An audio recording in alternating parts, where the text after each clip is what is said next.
Kertagama, misalnya Pupuh ke-12 ya, baris ke-4, itu diceritakan bahwasanya di sebelah timur tersekat lapangan menjulang istana ajaib Raja Wengker dan Rani Daha, Pinakah Dewa Indra dan Dewi Saci, bersebelahan dengan istana Raja Matahun bersama Rani Lasem.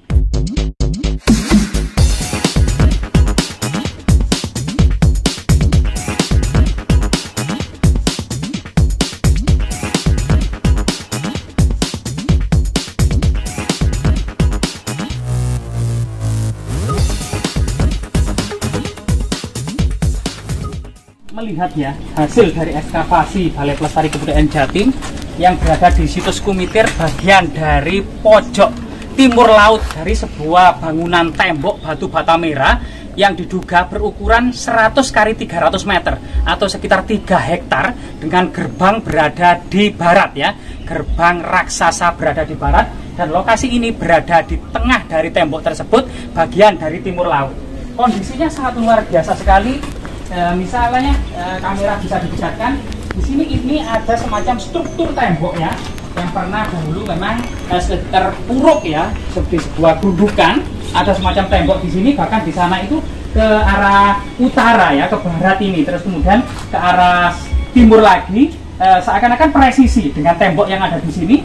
Namun di tengah dari tembok ini penuh dengan boulder-boulder atau batu gundul, sehingga kemudian menyiratkan sebuah misteri, menyiratkan tentang sebuah tanda tanya besar tentang eksistensi di masa lalunya. Bahkan banyak juga boulder-boulder itu di samping tembok ya, seperti ini, seperti termasuk kemudian balok-balok batu candi. Sehingga jika kita lihat struktur yang ada di sini, seperti apakah eksistensi dari bangunan pada masa lalu gitu ya. Kalau memang menurut penelitian terbaru, sebuah tembok istana yang berukuran 3 hektar, 100 x 300 meter, ternyata memang ada semacam pakem-pakem pada masa kerajaan Majapahit, yaitu hampir semua istana-istana tersebut menghadap ke arah barat, dengan gerbang raksasa berada di arah barat, dan sebuah bangunan suci di tembok sebelah timur laut, di dalam tembok sebelah timur laut. Jadi salah satu sampel adalah situs Klinterejo ya, yang ada di Suko, itu juga memiliki susunan yang sama, yang dimana kemudian lingga yoni atau yoni raksasanya masih kita dapati saat ini, yang diduga merupakan candi pendarmaan dari Tribuana Tunggadewi yang menjadi Rani di Majapahit antara tahun 1328 sampai 1350 Masehi, yang kemudian digantikan oleh putranya yaitu Dia Hayam Wuruk. Jika kemudian kita berjalan ke arah sana gitu ya, dan selain itu ya, selain kemudian tadi ya situs Klinterejo, juga situs Kumitir ini juga memiliki makna yang sama, yaitu sebuah tembok keliling seluas 3 hektar, kemudian ada bangunan suci di pojok timur laut, dan ada gerbang raksasa di sebelah barat.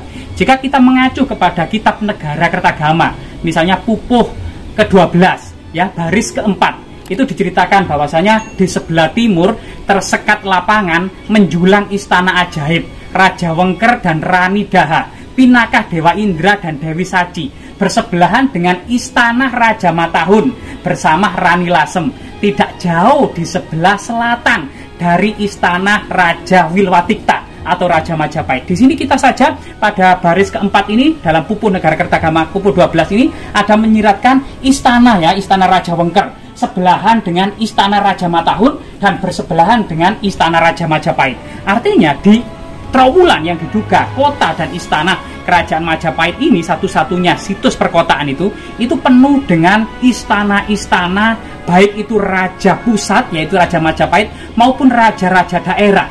Minimal ada 17 raja daerah ya yang memerintah di Majapahit pada waktu itu. Antara lain itu Raja Kahuripan, Raja Daha, Tumapel, Wengker, Lasem, Matahun, Pakembangan, Pamanuan, kemudian Pamotan gitu ya, termasuk Mataram, Pajang, Singapura, dan Tanjung Pura. Ini merupakan nama-nama dari raja-raja daerah yang pernah eksis pada masa kerajaan Majapahit. Sehingga kemudian Raja Majapahit yang berada di tengah ini dikelilingi raja-raja daerah yang merupakan terabadikan dalam simbol Suryah Majapahit yang kita kenali hingga saat ini, atau yang dikenal dengan Pancawali Krama, atau juga dikenal dengan Astadikpalaka. Nah ini, jika kita terus kemudian melihat ya batu-batu boulder di sini gitu ya, dan kita saksikan tembok-tembok dan besar-besar ini, dan diduga ini bagian pojok kalau kemudian di Klinterrejo itu diidentifikasi sebagai Candi Pendarmaan dari Tribuana Tunggadewi. Ternyata yang di Kumitir ini pernah diidentifikasi sebagai sebuah candi pendarmaan dari Batara Narasingamurti, yaitu kemudian kakek dari Dyawijaya. Batara Narasingamurti ini memerintah bersama Wisnuwardana dan menjadi Menteri Anggabaya atau Raja Angkatan Laut ya Nusantara yang berkedudukan di Hering Surabaya. Sama dengan kemudian Batara Wisnuwardana memerintah Singosari antara tahun 1206 1248 sampai 1268.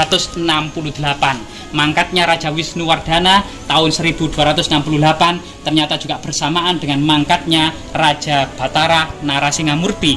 Nah, ini sesuatu yang sangat luar biasa sekali. Bahkan kemudian jika dilihat ya jejak-jejak peradaban istana dengan bangunan sucinya yang ada di timur laut, gerbang raksasanya di sebelah barat, ini juga dijelaskan dalam cerita Yin Ye Senglang, bahwa saya Mahuan bersama rombongan Cengho datang ke Majapahit itu juga penuh dengan istana-istana yang menjulang tinggi yang dikelilingi oleh tembok setinggi 3 cang, jadi ukuran Tiongkok pada waktu itu ya. Sedangkan kemudian dalam Kidung Wargasari itu dijelaskan yang sampai saat ini ternyata desa-desa tersebut masih eksis.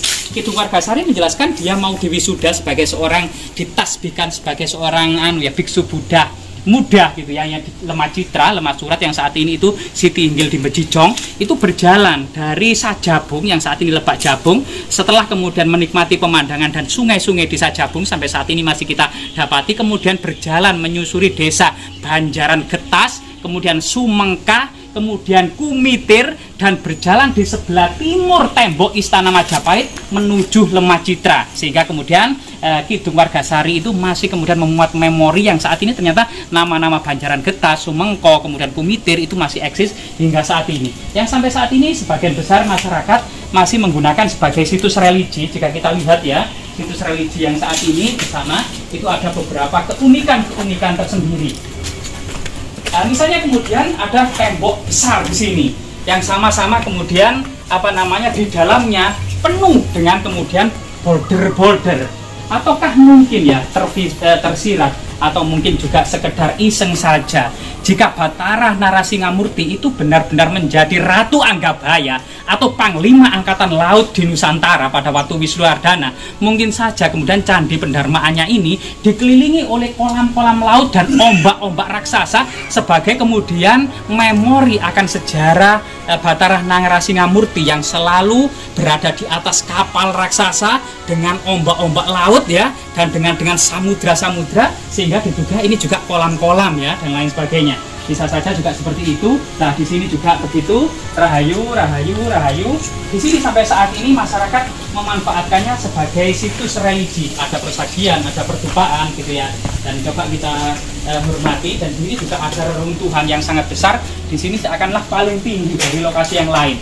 Bahkan situs paling tinggi dengan border-border batu-batu gundul ini menyiratkan pada kemudian yang masih lestari pada abad-abad selanjutnya, Istana Sunyah Ragi, mirip kemudian Sarip Hidayatullah atau Sunan Gunung Jati, yang menyiratkan sebuah citra gunungan-gunungan, yang mensiratkan sebuah alam Nusantara yang bergunung-gunung dengan indahnya, berlaut-laut dan bersungai-sungai mengelilinginya. Jadi semacam cuilan tanah surga yang indah permai. Jadi di sini coba kita menghormati leluhur kita ya dengan cara masing-masing. Rahayu.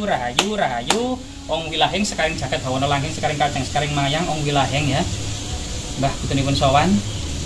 Jadi disinilah kemudian kalau memang di dalam istana Brewengker ini Wijaya Rajasa yang diduga juga merupakan keturunan dari Ken Arok dan Kededes gitu ya, itu kemudian menurunkan dari Batara Narasingamurti ini menurunkan Dyah Lembutal. Dyah Lembutal yang merupakan ayah dari Dyawijaya ini juga dianggap sebagai prawira Yuda dalam kemudian literasi-literasinya. Diduga juga menggantikan oleh ayahnya Batara Narasingha menjadi Ratu Anggabaya atau Panglima Angkatan Laut Singosari. Kemudian Batara Dyah Lembutal ini ketika mangkat juga kemudian didarmakan di Mireng Jombang.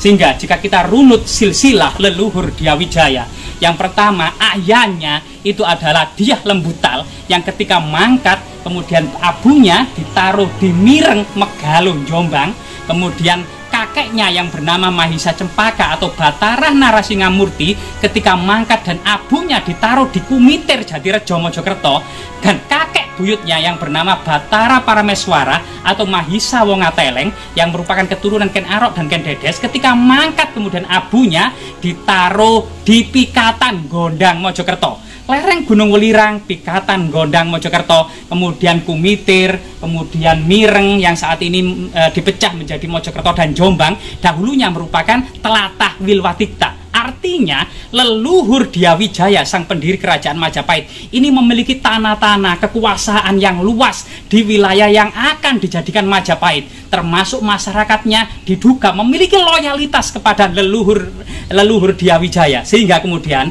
tanah-tanah yang luas, masyarakat yang loyalitas, dan kemudian kemakmuran yang sangat luar biasa dari pertaniannya, ini adalah menjadi modal utama akan terwujudnya Majapahit sebagai empire, sebagai sebuah raja yang besar di kelak kemudian. Dari sinilah kemudian ada yang diambil pelajaran. Artinya leluhur Diyawijaya sudah menyiapkan jalan yang akan dilalui oleh cucunya untuk membentuk kerajaan besar. Jadi kembali lagi kepada falsafah bahwasanya raja yang besar bukan hanya dilahirkan saja, melainkan dipersiapkan oleh leluhurnya untuk benar-benar menjadi raja yang besar. Semoga kemudian situs ini terus memberikan pelajaran ya bagi anak cucu kita kelak, termasuk generasi saat ini yang bangga akan kemudian kebesaran dan kejayaan leluhurnya di masa lalu, untuk senantiasa menirunya bahwasanya kejayaan di masa lalu tidak didapat dengan tidur-tidur saja, tidak di kemudian bangun kemudian sudah jaya, melainkan dengan pengorbanan dan kerja keras. Bahkan leluhur Majapahit berhasil mengusir pasukan Mongol. Semoga menjadi manfaat bagi kita semua.